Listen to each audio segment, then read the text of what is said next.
Muchísimas gracias por tu amable y cariñosa presentación. Bueno, es una alegría estar hoy aquí, en CEDE, en Córdoba, en esta jornada tan especial, y acompañada de mi madre, Isabel Estapé, que es la importante, pero yo viniendo a hablar del cerebro. ¿Qué hace una psiquiatra hablando a directivos y a empresarios? A mí me gusta, soy hija y nieta de psiquiatra, investigar el comportamiento humano.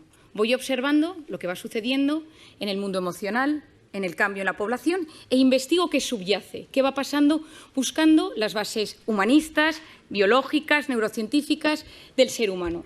Cuando uno se comprende, se siente aliviado. Y el problema que nos sucede muchas veces es que como seres humanos nos van sucediendo cosas, vamos sintiendo cosas, van surgiendo síntomas en nuestro cuerpo y no entendemos nada. Tengo 20 minutos para intentar explicaros cómo funciona nuestro cerebro y cómo funciona nuestro cerebro en este mundo digital tan apasionante.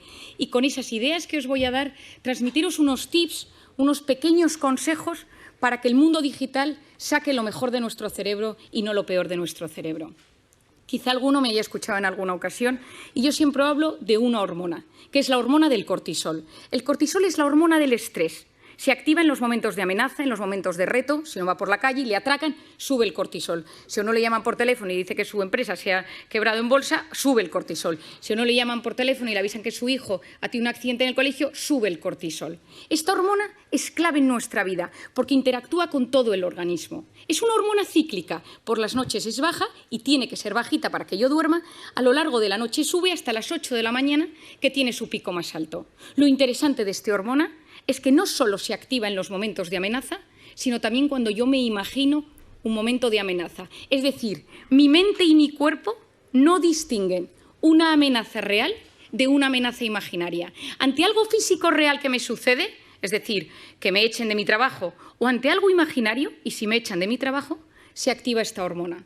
Y esto es un problema, porque el 90% de las cosas que nos preocupan nunca, jamás suceden. De hecho, es el 91,6%. Pero nuestra mente y nuestro cuerpo lo viven como si fuera real. Si pensamos en la pandemia, donde todos hemos tenido miedo, y el miedo cambia nuestro cerebro, nos intoxica de cortisol, todo nuestro organismo y nuestra mente se han transformado. Es decir, yo lo llamo la intoxicación de cortisol. Esta hormona toma las riendas de mi cuerpo y empieza a cambiar mi cuerpo y mi mente. Se me cae el pelo, me tiembla el párpado, tengo gases, me cambia el aparato intestinal, se me inflaman las articulaciones, me duele la espalda. Es decir, todo mi organismo responde a esta intoxicación de cortisol. Y por otra parte, a nivel psicológico, estoy irritable, tengo fallos de memoria, de repente me encuentro triste, duermo mal, despertares nocturnos, estoy inquieto por cosas. Y durante 5 años me he dedicado a investigar el cortisol, cómo bajar el cortisol, porque vivimos en una sociedad intoxicada de cortisol. Y la intoxicación de cortisol genera inflamación en el cerebro y en el organismo. Gastritis, gastroenteritis, amigdalitis. ¿Cuáles son las vías de escape? Y ahí es donde voy. Yo durante mucho tiempo he investigado cómo de forma sana conseguir equilibrar esos niveles de cortisol. Pero nos dimos cuenta, y muchos neurocientíficos a nivel mundial nos hemos dado cuenta, que la pantalla nos alivia. Y esto es clave. Lo que sucede en la pantalla son gratificaciones instantáneas. Yo quiero algo y lo tengo, y lo siento. El cofundador de Facebook, Sean Parker, reconoció en un evento médico en Filadelfia hace unos años: creamos Facebook para generar adictos. Nos dimos cuenta de la vulnerabilidad del ser humano, de cómo el ser humano necesita sentirse querido. El ser humano necesita sentirse reconocido, porque nada mueve más al ser humano que alguien te quiera o que crea en ti. Y dijimos, creemos Facebook. Subes una foto y la gente le gusta, y la gente te comenta, y la gente te pone likes. Pero ¿qué hemos descubierto? Que hay una hormona que subyace en el comportamiento de las pantallas. Y hoy estoy hablando de la pantalla, en esta primera parte, la pantalla como redes sociales, videojuegos, Instagram, noticias, mails, WhatsApp. Y aquí entra la dopamina. La dopamina es una hormona maravillosa en muchos aspectos porque es la hormona del placer. Es la hormona que está involucrada en las relaciones sexuales, en la comida rica, en el vino, en los videojuegos, es decir, en cosas que nos hacen pasarlo bien, que nos hacen disfrutar. Y funciona de una manera muy particular. A mí me apetece tomarme una copa con unos amigos y empiezo a generar dopamina. Y en el momento que tengo esa copa, que ya me tomo eso con mis amigos, tengo mi pico de dopamina y de repente tengo un gran bajón. ¿A quién no le ha sucedido que tiene un momento muy bueno en algo y de repente tiene ese bajón después? El alcohol, la cocaína, las drogas, los videojuegos, las redes sociales, la pornografía. La dopamina es la hormona de las adicciones. Cada vez que yo recibo un like, cada vez que yo recibo comentarios en mis redes sociales y recibo cosas gratificantes, tengo chispazos de dopamina. Es decir, la pantalla fue diseñada para ser adictiva y a día de hoy tratamos en consulta la adicción a la pantalla con la misma medicación que la adicción a la cocaína. Ojo, van por los mismos circuitos cerebrales. Esto lo cuento porque es importante que lo entendamos. Es decir, nuestro cerebro no es inmune a tener pantalla todo el rato. Es cierto que nos ha salvado en un momento de pandemia. Es cierto que ayuda a acercar a nivel empresarial, educativo, en muchísimos aspectos. Pero necesitamos conocer cómo funciona y cómo activa nuestro cerebro para ser capaces de enfrentarnos de la mejor manera posible a ello. ¿Qué ha hecho la pantalla? Que nos hemos convertido en drogodependientes emocionales, adictos a experiencias vibrantes, porque siempre llega algo en la pantalla. Yo activo la pantalla, yo actualizo la pantalla. Si uno de vosotros se levanta una mañana y no hay nada en el WhatsApp, uno reinicia el teléfono, porque que nadie te haya escrito nada en el teléfono significa que algo ha sucedido. Y lo siguiente que sucede es que te metes en Internet a ver si es que se ha caído WhatsApp a nivel mundial. ¿Por qué? Porque nosotros nos hemos acostumbrado a recibir emociones y sensaciones constantes. Las empresas se dieron cuenta de esto. Facebook, Google, todas las empresas de Silicon Valley, Palo Alto, todo el mundo vio que esto era importantísimo. ¿Y qué sucede hoy en día? Que hemos transformado la economía mundial en la economía de la atención. Lo que importa a las empresas es conseguir mantener la atención del usuario el mayor tiempo posible en una pantalla. Es decir, nos han captado nuestra atención y es mucho más fácil secuestrar nuestros instintos que dominarlos. Es decir, como es algo tan impulsivo, me siento querido, me contestan, estoy metido en un grupo, me hacen caso, escribo, me meto, busco, compro, tengo hambre, pido un globo, quiero un sushi, me apetece, quiero quedar con alguien, me descargo Tinder. Es decir, gratificación instantánea, lo quiero todo y lo quiero ya. Y si nos damos cuenta, las dos únicas cosas que realmente nos hacen felices en esta vida, las dos únicas cosas que realmente llenan el corazón del ser humano, son el amor de pareja, el amor a los padres, el amor a los hijos y el trabajo bien hecho. Y ni el amor ni el trabajo son a base de gratificación instantánea. Son todo lo contrario. Pospongo recompensa, paciencia, esperar a no recibir todo el rato lo que busco y lo que quiero. Tiempo, tiempo, tiempo. Y hoy en día no sabemos esperar. Y hay otra zona del cerebro que es fundamental que os explique. Y se denomina la corteza prefrontal. La corteza prefrontal es esta zona delantera de nuestro cerebro y es la zona que se encarga de la atención, de la concentración, de la resolución de problemas y del control de impulsos. Nada, es la que se encarga de que seamos seres superiores. La que yo de repente voy caminando en un restaurante y tengo apetito y veo que mientras voy por el pasillo que un señor está comiendo y no le quito la comida del plato. La que hace que yo de repente me apetezca comprarme algo y no me lo compro. Que de repente veo a una persona que me gusta por la calle, estoy casado y digo, no me conviene porque estoy comprometido con otra persona. Esto es la corteza prefrontal. Es el centro neurálgico de la voluntad. Pospongo las cosas o las retiro de mi camino porque no me convienen. Cuando un bebé nace, la corteza prefrontal es profundamente inmadura y el desarrollo del cerebro funciona de atrás para adelante y a medida que uno se va haciendo mayor, va madurando hasta que la corteza prefrontal madura en torno a los 15, 18, 21, 25 y hay gente que no madura casi nunca. En las mujeres madura antes, en los hombres madura después. La corteza prefrontal se activa en un bebé de tres maneras. Es decir, ¿cómo activas la atención de un bebé? Con tres cosas: luz, sonido y movimiento. Si alguno tiene un bebé o ha tenido un hijo, se da cuenta, de repente el hijo está en su hamaquita, pasa el padre, pasa la madre y gira la cabeza. Presta atención. De repente se enciende una lucecita, presta atención, escucha una música y activa su atención. ¿Qué queremos nosotros con la corteza prefrontal de nuestros hijos? Que a medida que se van haciendo mayor, presten atención a objetos inmóviles, a un profesor, que estén sentados en la salita de espera, que vean una puesta de sol y les guste, que puedan ir a un museo, que puedan leer un libro. Es decir, que no solo se active su corteza prefrontal con la luz, con el sonido y con el movimiento, sino que también sean capaces de prestar atención a una conferencia. ¿Qué pasa si yo le doy a mi hijo una tablet, un iPad, lo que sea, con 6 meses, con 1 año, con 2 años, con 3 años?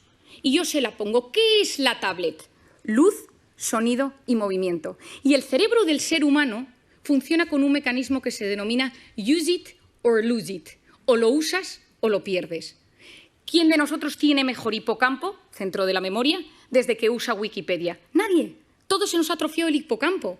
¿Quién de nosotros se orienta mejor desde que usa Google Maps para todo? Nadie. Porque nuestro cerebro, cuanto más utilizas herramientas externas, más se atrofian las herramientas internas. Si yo utilizo la corteza prefrontal siempre para estimularme desde fuera, luz, sonido y movimiento, ¿qué es lo que está sucediendo? Que la corteza prefrontal de los jóvenes no está madurando de forma correcta. ¿Y esto qué consecuencias tiene? Seguro que habéis oído hablar del famoso TDAH, trastorno por déficit de atención e hiperactividad. Falta de atención, falta de control de impulsos, corteza prefrontal. 10% de los niños del primer mundo medicados por TDAH. Medicaciones que no son inocuas. Hay veces que son necesarias. ¿Es solo la culpa de la pantalla? No es solo. Pero la pantalla no está ayudando. ¿Por qué? Porque si yo quiero ayudar a que se desarrolle bien mi corteza prefrontal, necesito posponer el uso de la pantalla en los niños. Si nosotros, que somos adultos, que nos educaron sin pantalla en nuestra corteza prefrontal, ya nos damos cuenta que constantemente esto nos alivia, esto nos ayuda, no podemos vivir sin el teléfono, nos damos cuenta que nos lo hemos olvidado y hay un sudor frío por la espalda, que somos conscientes de que lo necesitamos, lo llevamos colgados y a veces incluso algunos pegados en la mano como si fuera un reloj. Imaginemos en niños que tienen su corteza prefrontal en plena fase de maduración. Y necesitamos niños con criterio, necesitamos chicos que sean capaces de saber discernir el bien del mal, de buscar la información. Estamos enamorados de la superficialidad porque no somos capaces de profundizar. El otro día le compré a mi hijo mayor un libro de los 5, que yo supongo que aquí todo el mundo lo ha leído, y me quedé horrorizada. El libro ha cambiado, ya no hay textos descriptivos, solo son una especie de dibujos con textos de aventuras. Y le pregunté, escribía a la editorial y me dijeron, es que nos hemos adaptado a los nuevos tiempos y a la capacidad de lectura que tienen los niños hoy en día. Me quedé preocupadísima. Es decir, no somos ni siquiera capaces de leer. Antes leíamos una novela, la leíamos 2 horas y al día siguiente la retomábamos y nos acordábamos de los personajes. Ahora, durante el tiempo que estamos leyendo, nuestra cabeza está conectada a la pantalla y esto es dopamina y corteza prefrontal. Necesitamos potenciar la corteza prefrontal del ser humano del siglo XXI. ¿Significa que tengo que coger mi teléfono y tirarlo a la basura? Por supuesto que no. Significa que soy yo quien domino el dispositivo y no el dispositivo el que me domina a mí.